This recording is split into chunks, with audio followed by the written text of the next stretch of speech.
any second now. Just waiting for YouTube to go live. And we're live. We're live on YouTube. Or is it We are just audio? live. Right. I'm going to share this now. We are live, so don't say any rude things. I And can't. that is shared. People can watch that when they want to. Right, Phil. Let's do you know what? Let's start this one. Right, let's start this one.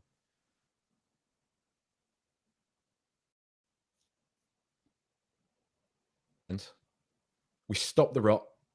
No, what is it? 4 losses on the bounce as opposed to 5. So that's good. What do you make of the performance, mate? It was about how we've been playing. To be honest, we've just happened to be playing against a team that wasn't as good as our previous 4 or 10 opponents. Burnley probably could have scored more goals. That seems to be the case whenever we've actually got a win. There always seems to be an asterisk there that says that if the other team had taken their chances, we wouldn't have got any points. But a win's a win, and we can't turn our nose up at that, can we? At the moment, as much as in the grand scheme of things, it's probably just helps us cement that 6th place more than anything. But look, like I say, a win's a win. Great goal from Mickey van der Ven as well. Probably should have scored more goals on, to be fair to us as well. But yeah, again, our winning season in the microcosm, that was that. I mean, do you think? I mean, you say. I guess it does cement. So that I'm just trying to look at the table now. It would be. It would take something, wouldn't it, for us to finish outside the top 6 now, wouldn't it? Yeah, I think so. I mean, that's kind of assuming as well that we'll take 3 points off of Sheffield United, where as much as we talk about Spurs being able to mess things up, I think even we'd struggle to not get 3 points there. They've been terrible all season, and we'll want to finish on a high regardless of what happens tomorrow. But yeah, so I mean, it was important to get that win just to kind of mean that we had that a little bit of more of a buffer. It's mad, isn't it, that you can support a football club that in the same space within your brain, you can be on one hand thinking, I'm worried about us beating Manchester City, and equally, I'm worried about us losing to Sheffield United. And anybody else would say, well, that's just what football fans are like. It's like, no, this isn't just about just football. This isn't just supporting a team. This is the Tottenham Hotspur experience, isn't it? Because if I say to you, like, if we're looking back on the 23-24 season, wasn't it funny when we beat Man City 2-0 and then went and lost 2-0 to Sheffield United? It's totally conceivable that can happen, isn't it? And that's the maddening thing about all of this. Yeah, and when you put it that way, not only is it conceivable, but it just feels like it is what's going to happen. And you say that is, I think this is a unique experience, I think, amongst football, as much as, you can say that actually the experience is the same for everyone, really. That you always get decisions against you. You always feel like you're being robbed. You always feel like the refs are against you, media's against you, all that sort of thing. This is unique. This is a unique situation and a unique mindset to us. But that doesn't mean it's not true. I know, mate. Before, look, because the City stuff is a big conversation, right?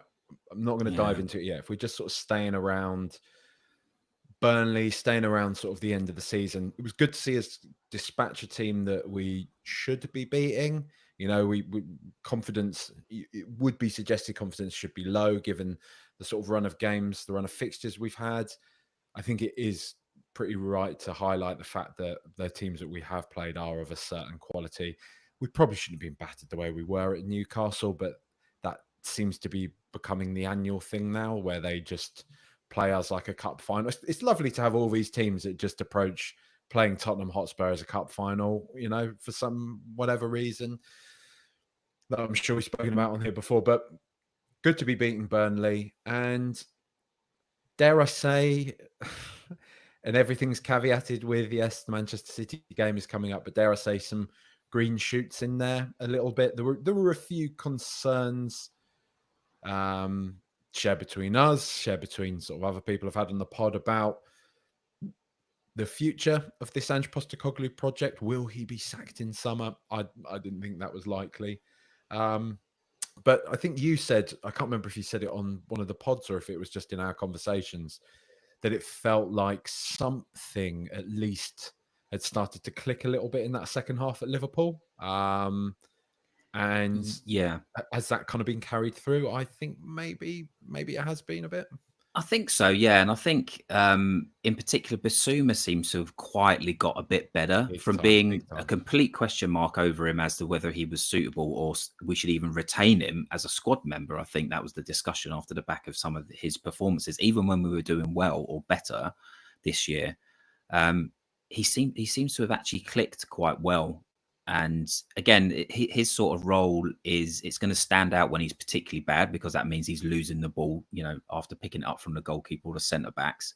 So therefore it's exposed and it exposes him. But when he's playing well, it kind of tends to go under the radar a bit. But just notice that he's starting to play like, or get the ball or kind of carry the ball further forward. So that's something that I think's been missing massively from his game. And again, I think a lot of that was down to the fact that teams knew that he was the one that would collect the ball. So you press him. You don't press the centre backs. You don't necessarily even press the inverted fullbacks. You press him, so you follow him. So you don't give him the time to kind of turn and carry the ball up the pitch, which is something we sorely miss, which is why, players like Kulusevski have looked even worse, because they're collecting the ball 20 yards further down the pitch than they should be. Whereas you want them kind of getting it, in closer to the penalty area. So yeah, green shoots are recovering in that sense. I don't think it's just against Burnley as well. I think he's putting some decent, sort of quiet performance, not perfect performances by any stretch, but yeah. So positives. It just means it's potentially one less area that we have to be massively concerned about in terms of transfer windows. Although I do expect us still to buy a player in that position, because I think there's upgrades to be had there. Better performance from James Maddison as well. Starting to maybe get towards something of the James Maddison that we saw at the start of the season. I think it would be highly, highly unlikely for him to be somebody that would be replaced in summer, despite the kind of murmurs of there being a fallout between him and Ange and everything like that. Do you think it maybe is just one of those things that we tend to, speaking for myself, but we often say the everyman, our existence is somewhat mundane at times, and hence we gravitate towards there being an air of conspiracy about everything. Hence why people start getting excited about 5G towers and things like that. Mm-hmm. Yeah. Do you think it really is just a case that with James Maddison, he simply has had, as he said in his own words, the worst injury of his career, and he's just taking some time to get back to full form and full fitness? Yeah, I think so. And I do wonder, I kind of said this before, wonder whether the Euros is playing on his mind, and where he doesn't feel like he's nailed on, therefore he's trying too hard, or kind of not, just not playing naturally, kind of in his own head about it a bit. So his form after coming back from injury as well feels like he's kind of behind in the race to get into the squad. Therefore he's doing things that are a bit out of character. In terms of him having a fallout with Ange or whatever, yeah, that's a conspiracy where you can say, oh, he's had a falling out, that's why he's bad, as opposed to the real problem, which would be he's actually not as good as we thought he was, which is a bigger problem than, them having this falling out. I do think in terms of, and I kind of use this as an example, it's not the same, because obviously they had a massive history, but Mancini and Balotelli, do you remember their kind of relationship where it was sort of a father and son thing, and he'd always be like chewing out Balotelli, and there'd be back and forth for both of them. Yeah. But it was because he kind of loved him. I could see a bit of a sense of that with Ange and Maddison, where they wouldn't necessarily pull their punches. There was kind of a little bit about that, wasn't there, when he spoke to, was it Ben Foster on that interview when they were playing snooker or pool or whatever it was, and he was talking about his injury, and Ange was like, well, he's not a doctor. And then I think Maddison came out and said, well, it's my injury, I thought it was okay to talk about. As a little aside, it's just those little bits of friction that I could see.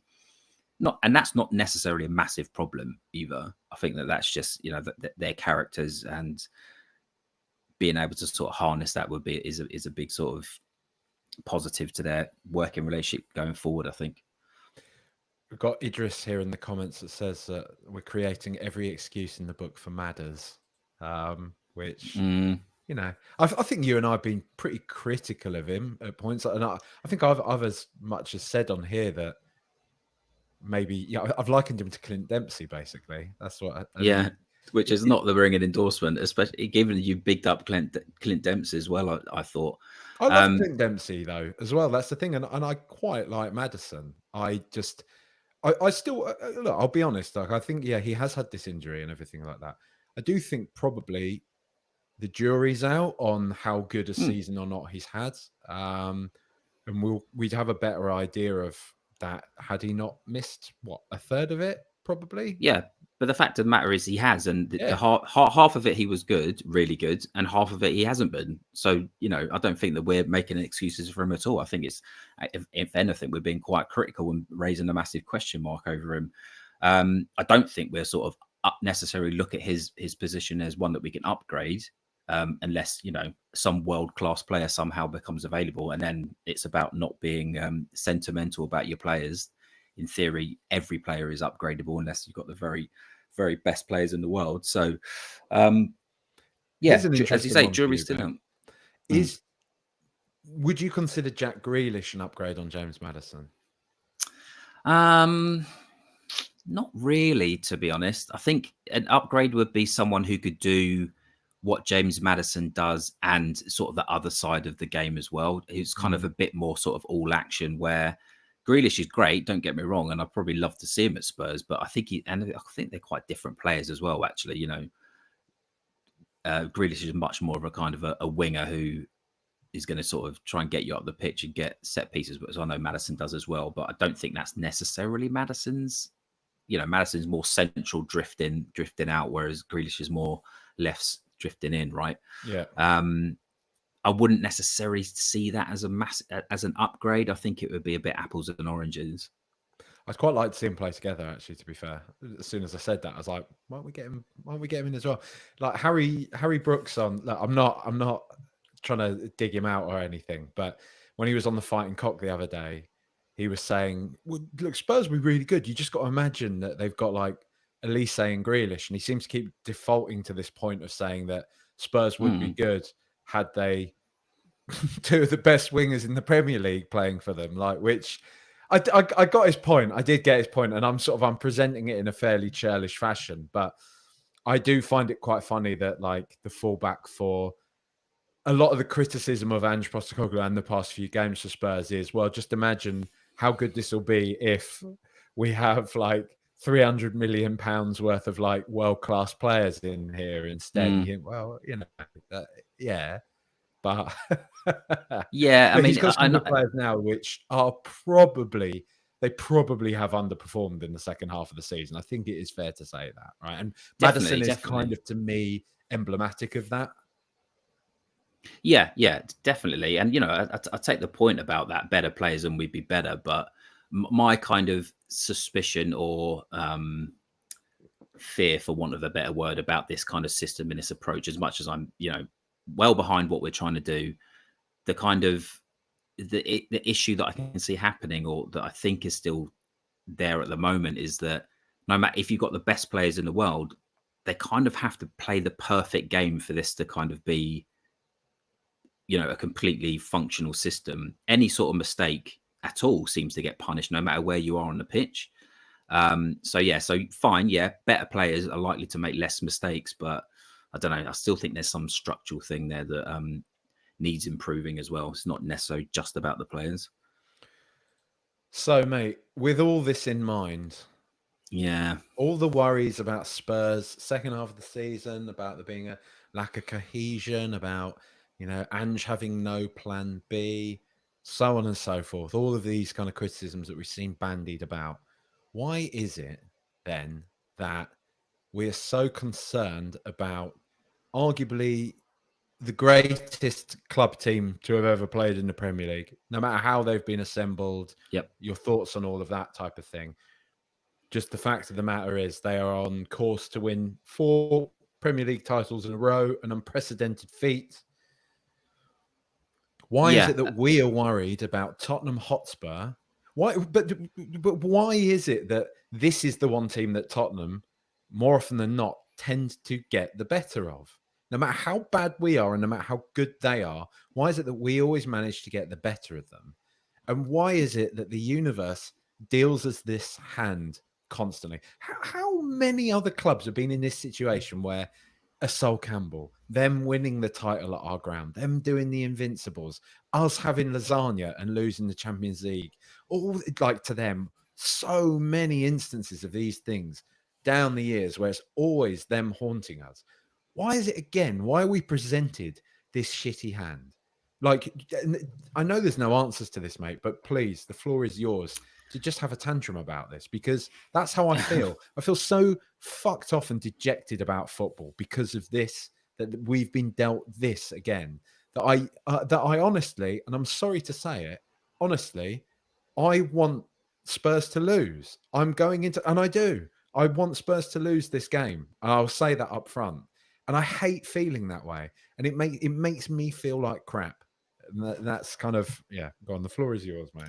Yeah, but and again, not to sort of create an echo chamber, but I struggle with anyone saying anything different, especially given what our league position is at the moment. You could, all right, there might be an argument if it was meant us getting relegated or not, which would be even less of a conversation because we're not going to beat Man City if we're in the relegation zone or whatever. But the fact that the matter is that we are where we are now.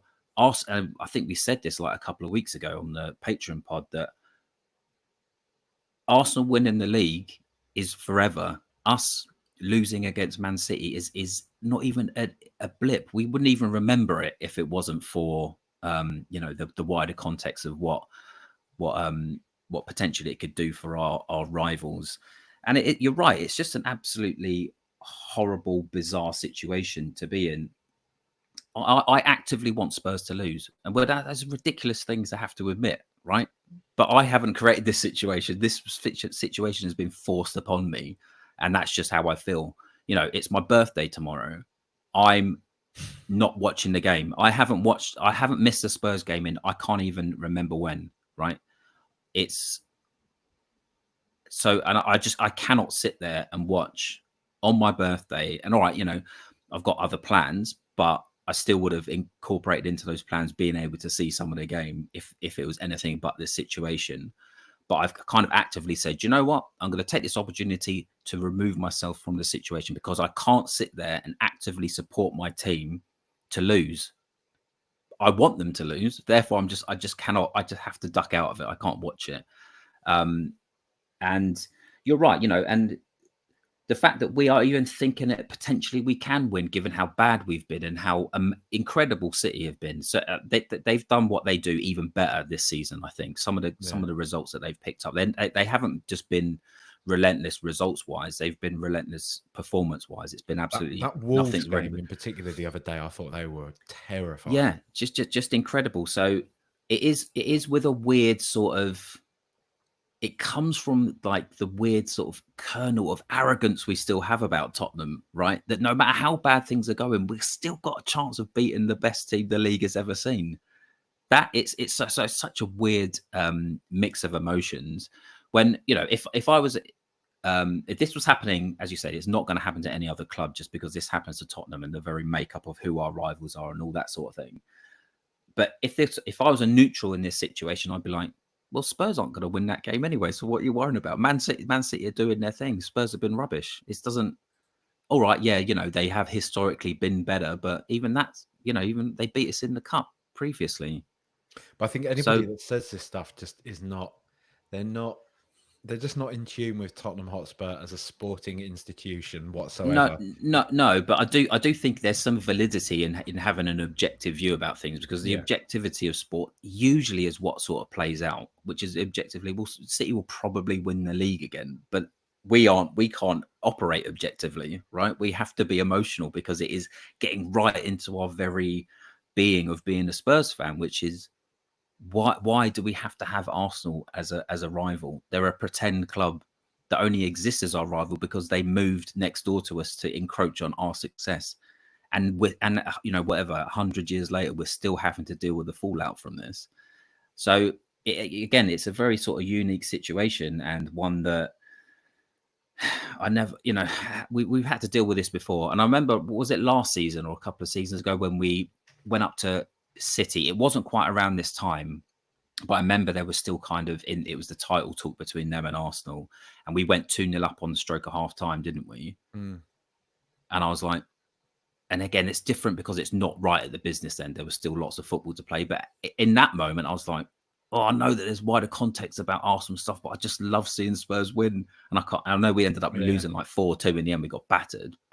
But still, so it's this conflict of emotion. And again, not that how I feel about it or what I do or don't do in terms of superstition or watching the game or not has absolutely no bearing on what happens on the day. I don't believe in any of that sort of thing, but I'm just protecting myself from the conflict of emotions. I just can't do it. I just can't do it to myself. We shouldn't have to. I'll tell you one thing I want to jump in quick. In terms of them coming from Woolwich, have you seen this lame thing they've started doing in the past few years where they say, well, actually, you came from Middlesex, not from North London. It's not the point. We didn't come from anywhere. We've been there the whole time. This is the point. It's not about North London. The fact that you're talking about North London is you're gaslighting the situation. It's not about that. You wouldn't even be North London if you didn't move up to be next door to us. It's one of these things, but we talk about these historical boundaries, like Chelsea, Fulham, all of that was Surrey. Like at the same time, it's not a thing. Like this whole kind of it's not. You the came point. from Middlesex. No, we didn't. We didn't. We've been there the whole time. Like it was one of these things that was so mad. Like my sister got married in Woolwich last year, and like walking around the place, the whole place is adorned with cannons. Everything is called the Arsenal, the this, the that. And I'm like, this is where you are fucking from.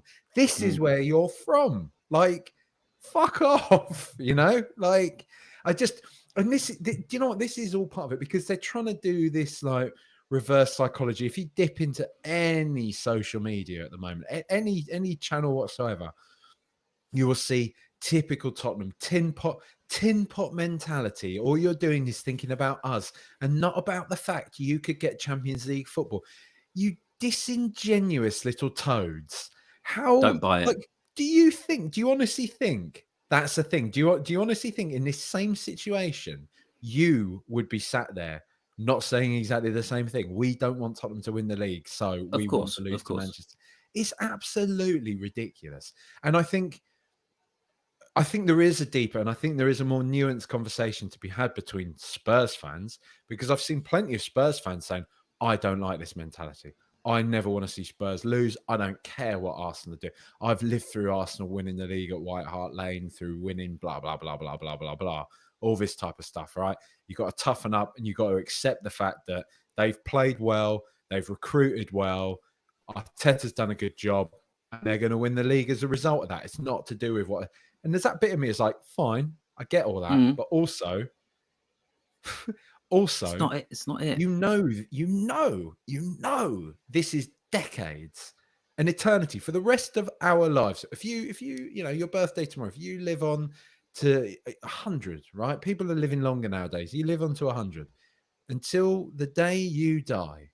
It will still be in the mythology, the mythos, that everything, the lore of Arsenal, that Spurs won the league for them by beating Manchester City. And it will forever be battered around our heads. Forever. Jack Wilshere with a bucket hat on top of a bus, shouting, what do we think of Tottenham? It's all a part of that. It is all a part of that. And I don't want to be in a world where we have another thing. We've got Sol. You've got any argument we have with an Arsenal fan, they can reply with a picture of Sol Campbell with the double. Do you know what I mean? Any argument with an Arsenal fan, they can reply with a picture of them winning the league at White Hart Lane 2 times, right? Do we need to give them another thing? Can't we just have the good thing once in a while? And do you know what? Do you know what the good thing for us is? Us losing. It's another bad thing. It's ridiculous, isn't it? It's What a shit club. That's the thing. It Like, is ridiculous, and I get that point about saying, you know, it's why a tin is pot this it? mentality. But yeah. Why is it? But it is. That's what we're faced with. Again, we won the league at White Hart Lane when we didn't even have to play. No, I'm not having it. I can't choose. I have nothing. I have no say in it. But I can feel a certain way about it, and that's what I feel. I feel that I do not want that to happen. This game tomorrow for Spurs, inconsequential in the grand scheme of things. And if you don't understand that, then I think you're viewing football on a different sphere to me. And that's, you know, whatever. I'm not going to tell people how they can and can't and shouldn't feel about something, because I don't want someone doing that to me. But yeah, it just I cannot accept it. I cannot accept it as a thing that we should want to happen. An inconsequential 3 points that we will forget about in a couple of weeks.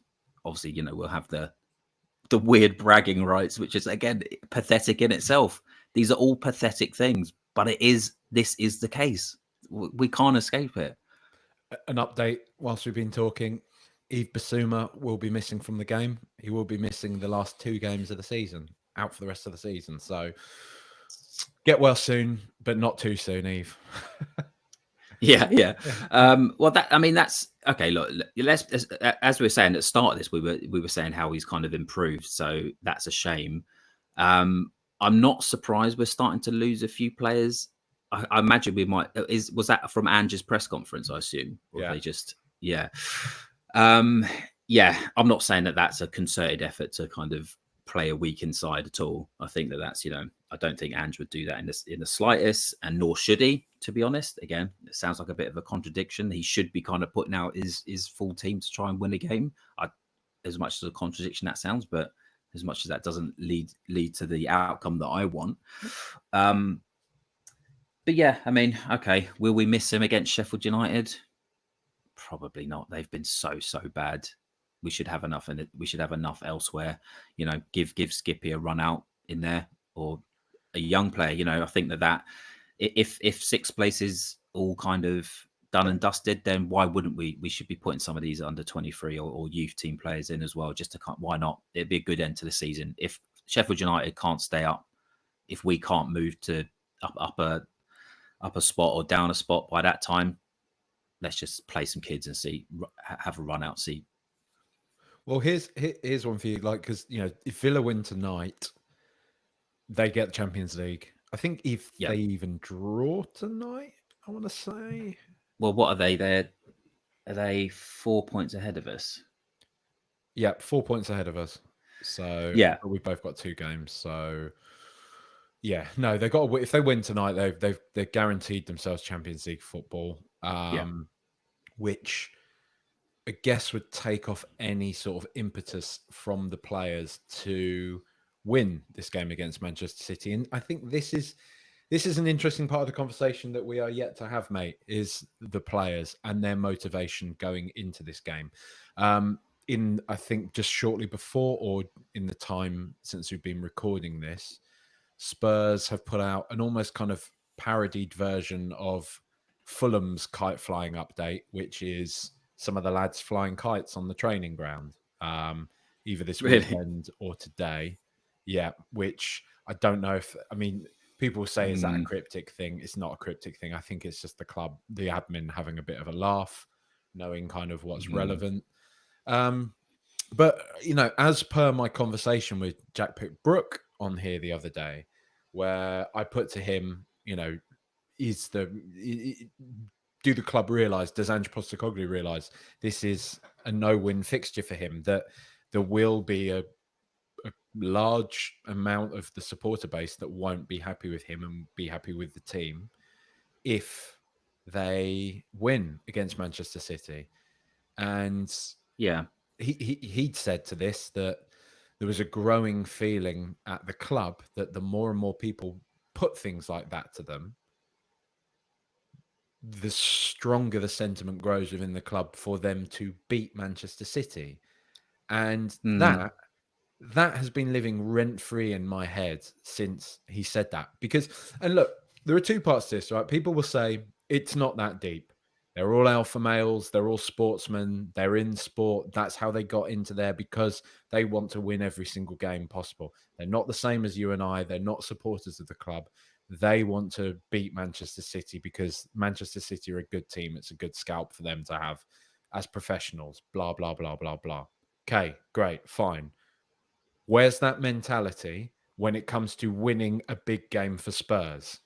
And Yeah. this is why it almost feels spiteful. If suddenly the sentiment is growing that they have to show up in this game because Spurs fans don't want them to win it, that tells me they are utter cowards. That tells me Yeah. that they are hiding behind expectation. That if they will, as we see them so often across historically and across this season, we've seen them wilt in big games. A prime example of this, the North London derby at our stadium. People can say whatever they want about stats and this and that.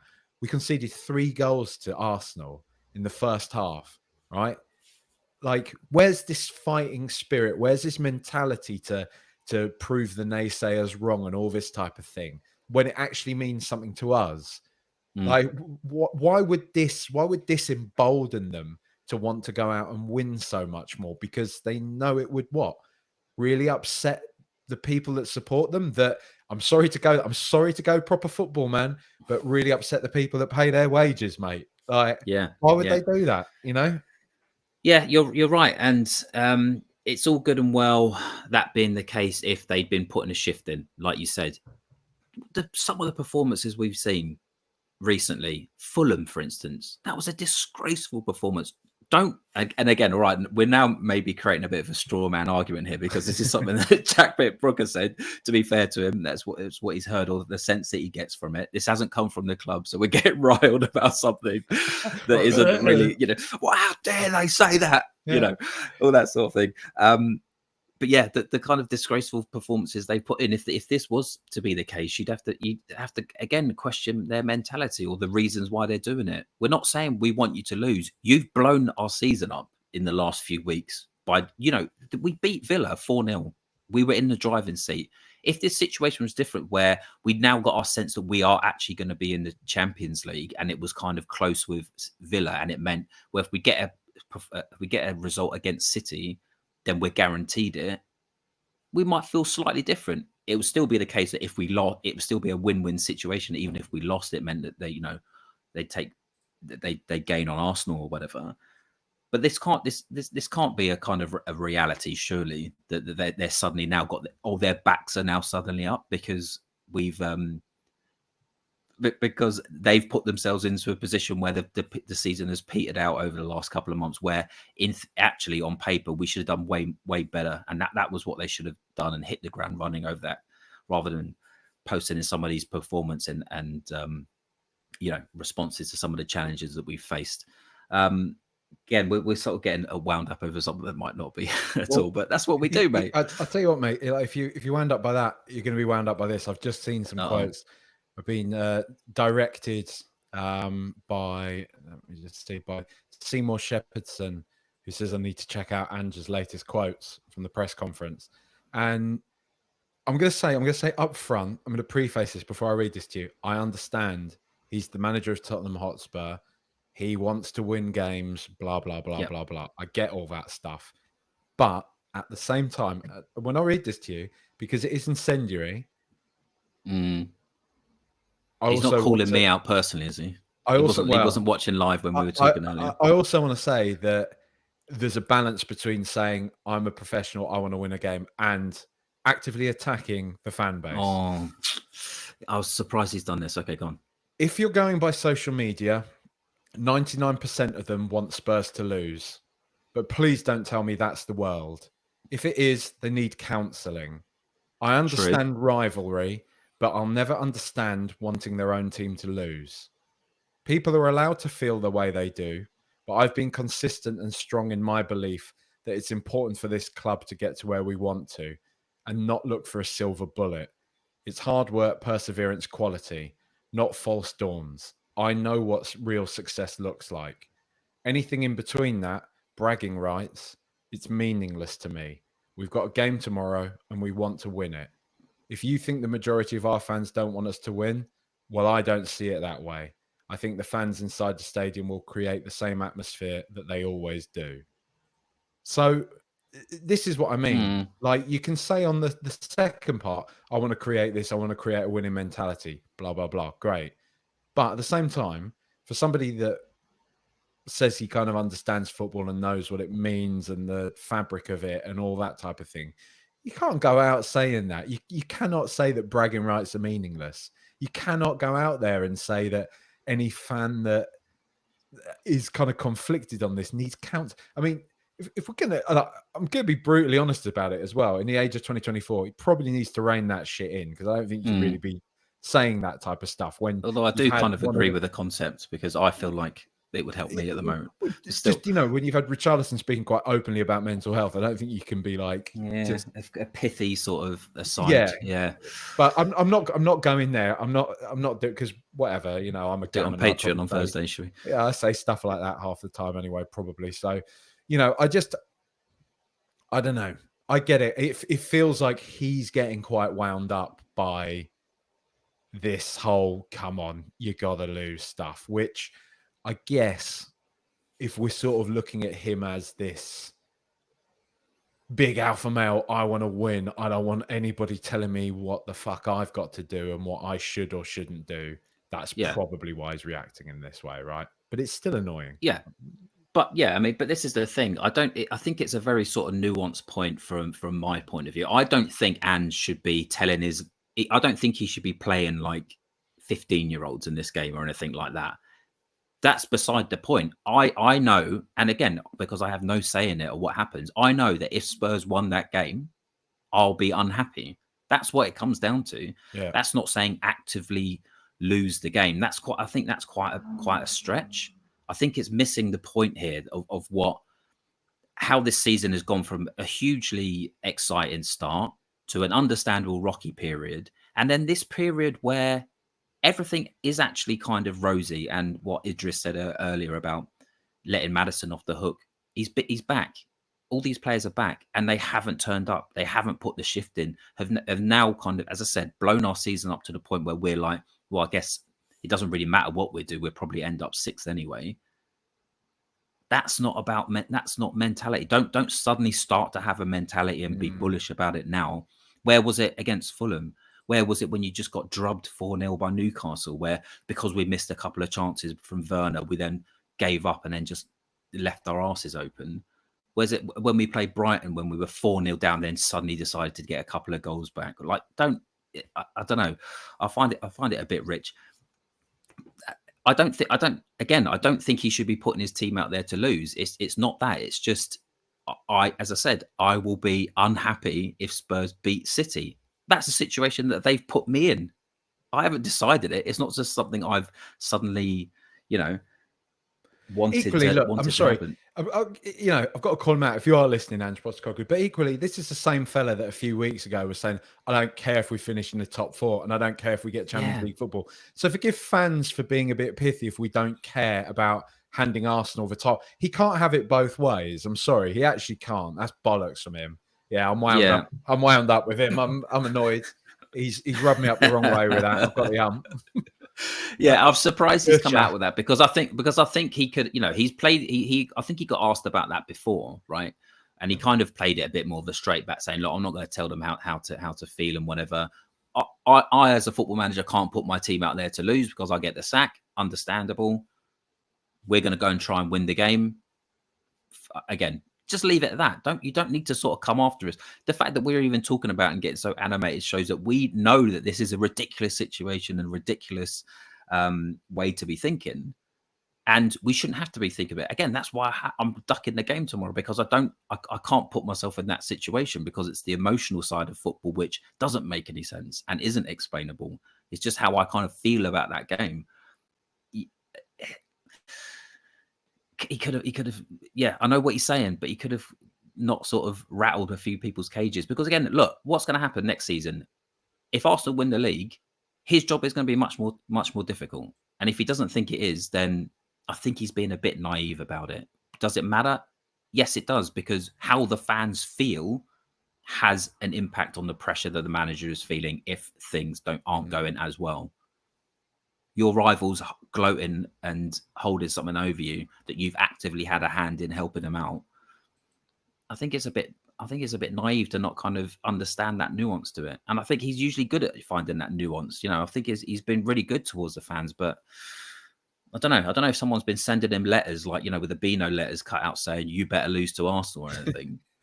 But he could have done without taking that battle on, and they're probably going to get spanked 4-0 anyway, so he's just going to look daft. and then he'll blame us. Well, we didn't want to win anyway, so what's the point? Again, there's so many, we're throttling straw men all over the place at the moment, aren't we? So Richarlison's out for the next 2 games.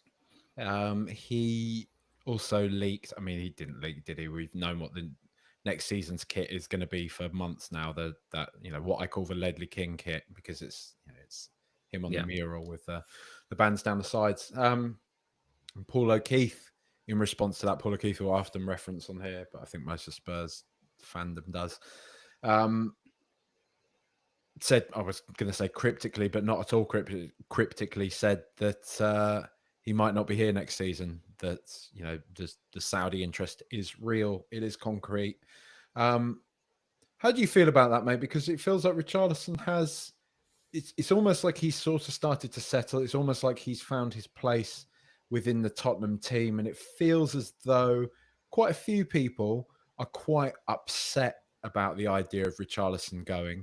And I do get that, because I like Richarlison as a person, and I quite like him as a player. I quite like what he brings to the team.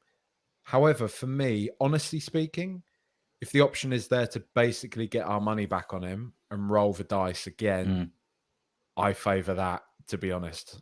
I do. Yeah, I think we'd be a bit mad, all things considered, to turn that down if we could get the money back on him, because that kind of just gets us out of a situation of like wondering which Richarlison we're going to get next season. Again, similar to the Maddison situation, where we've had half of him being really good and half of him being patchy or not good.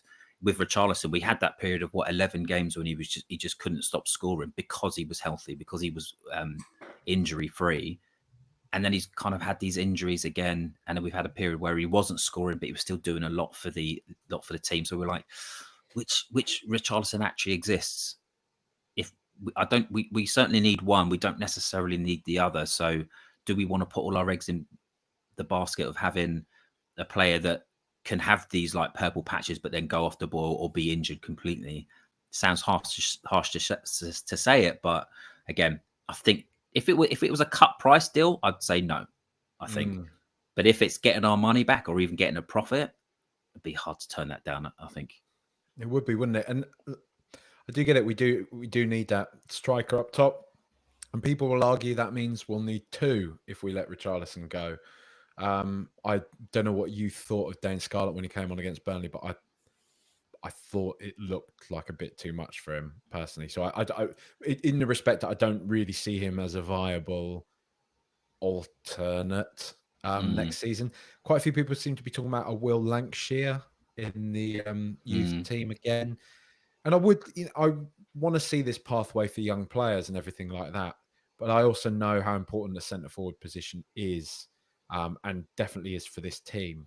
So I am conflicted. When it comes to Richarlison, I am conflicted, but there is just that bit of me that thinks, as you've sort of said there, quite eloquently, is that if we're going to get our money back, we should just go for it. And because I think, how long? Tony's got a year left on his contract, hasn't he, with Brentford after this season?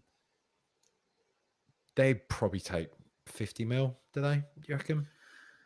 Yeah, I mean, I was kind of thinking upwards of sort of 70, that kind of region. But again, we could probably do a bit of a deal there.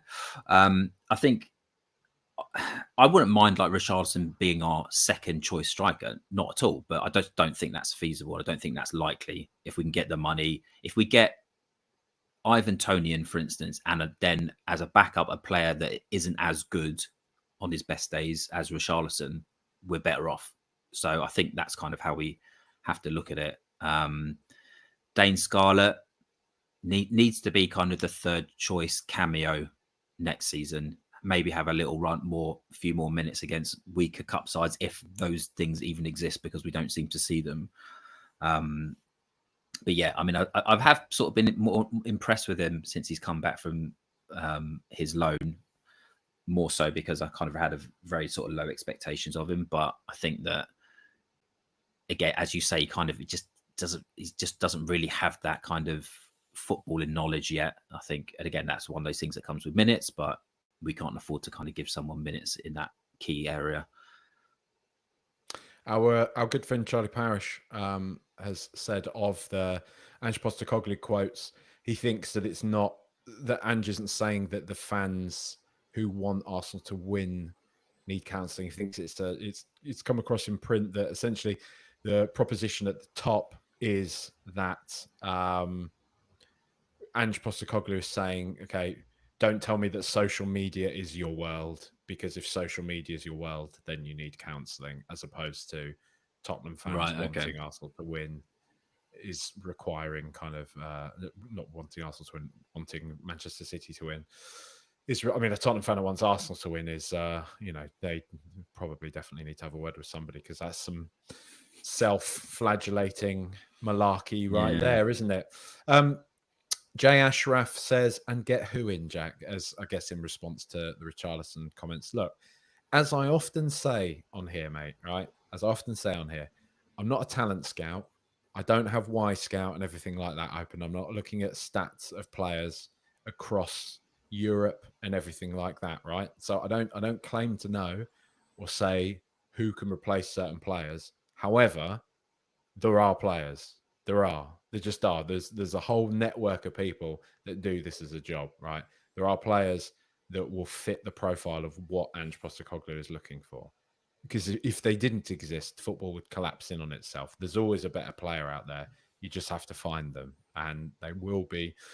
They may in turn come with their own sort of problems and issues and such like that on the playing field. I don't mean that in any way about Richarlison's off-field issues. Just want to make that very clear. I'm just saying in terms of their output on the pitch. So, I look at Richarlison and I don't think he is unsellable. I think that's the main point. I don't see him as integral to everything that we're doing. And if we are talking about, as these conversations always tend to default back to, when things aren't going well for Spurs, we need a rebuild. Ange needs new players. Ange needs players that are going to support this system and support his vision and all that type of thing. And I look at Richarlison and I think, does he get anywhere close to Manchester City's team?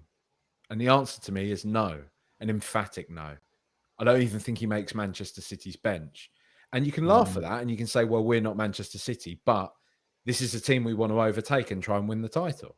So you have to think in those terms. If this is what we're all buying into, if you're happy for Spurs to stay kind of as they are, finishing 5th, 6th every season, and that's good enough for you, fine. But if we're buying into this vision that Ange Postecoglou is selling to us of aiming for the very top for winning the league, I don't think Richarlison's of that quality. I just don't. And so if there's a chance to get the money back and bring in a player for equal or lesser money that probably can be better for us, I think that's a worthwhile risk to take, personally speaking. Is there anything else to talk about, Phil? Is there anything else just coming up with tomorrow and anything like that? No, I mean, shame that the women.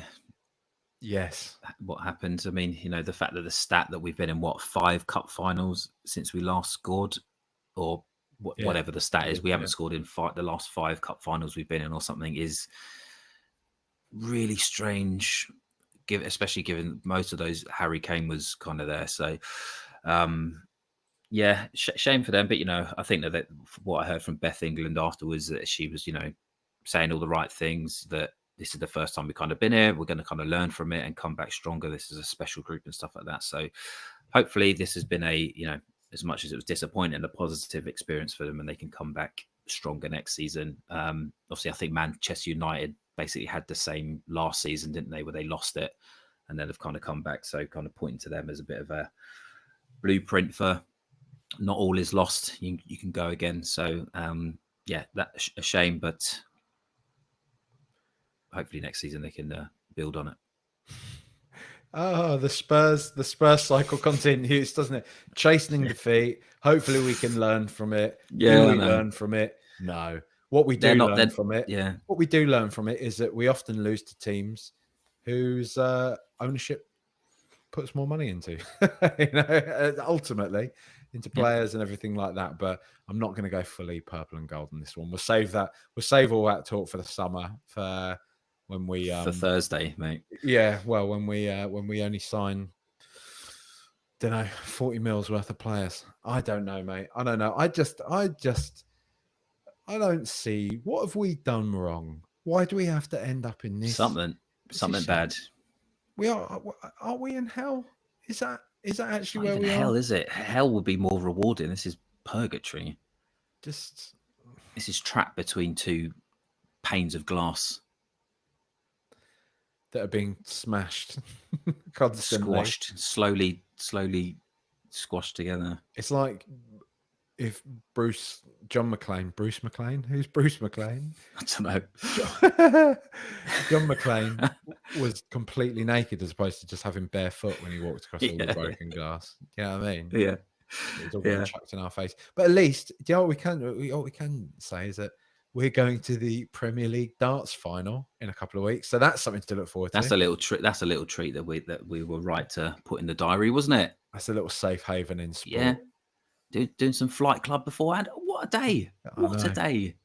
It does teach me. Do you know, my affection for the darts that has grown this year is taught me that sometimes just not getting as involved as, like, Luke Littler's one. Oh, that's nice. Oh, Luke Humphries has won again. That's good. He's a good player, isn't he? Oh, MVG, an old legend. Yeah. He's sort of not doing as well, but he still can show up sometimes. And that's all that sometimes it needs to be. Not this we have to win and this has to happen. And there's such a strong emotional pull towards every single thing that happens. Is this right back playing? I don't know. But if he doesn't play, it's the end of the world for that day. And we're going to have long drawn out WhatsApp conversations about it. Like, pulling your hair out about, oh, he's awful at double 16s. It always happens to all that sort of thing. No, just arm's length. No, just a bit of pouring over the stats. Chase the sun. Do you know what I mean? And there's a breeze. You can tell it's a breeze. It's all a fix. Instead, have a tin, sing along to Mr. Brightside, which is not be able to see what's going on. Forget you're actually there. Just think you're pissed at home watching it on TV. Class. Now the longest running chart single in UK history or something now, Mr. Brightside. So anyway. Tottenham Hotspur, we're always told we'll always be shit. I'm sorry, Ange Postecoglou, I have to say, let's hope we'll be shit tomorrow as well, because I can't face it, mate. I can't face it. These are the constraints that have been put upon us. We get battered everywhere we go, eh? That's it. You can't then expect us to do anything. Thanks for tuning in, everybody. Drop us a like. Drop us a sub. If you're listening to the audio version after this, leave us a rating, leave us a review, share the pod, do all that sort of stuff. Reddit. Phil, I often reference here, Phil scours Reddit as well. He sees all the nice things. I'll see you all. Yeah. He'll send me the odd thing being like, this person was mugging you off today, or this one was nice. So, but Reddit's usually quite nice to me, actually. Twitter's the one that's not. Part of that maybe because I've spent the past decade mugging everyone off on Twitter. That might be many enemies, mate. Yeah, Twitter's not very nice to me, but Reddit seems to be quite nice. So, more of that energy. Patreon.com/RTR pod as well, if you want to support the pod and listen to more chat from myself and Phil. Other than that, come on, you Spurs for Sheffield United, but fuck off, you Spurs for Manchester City.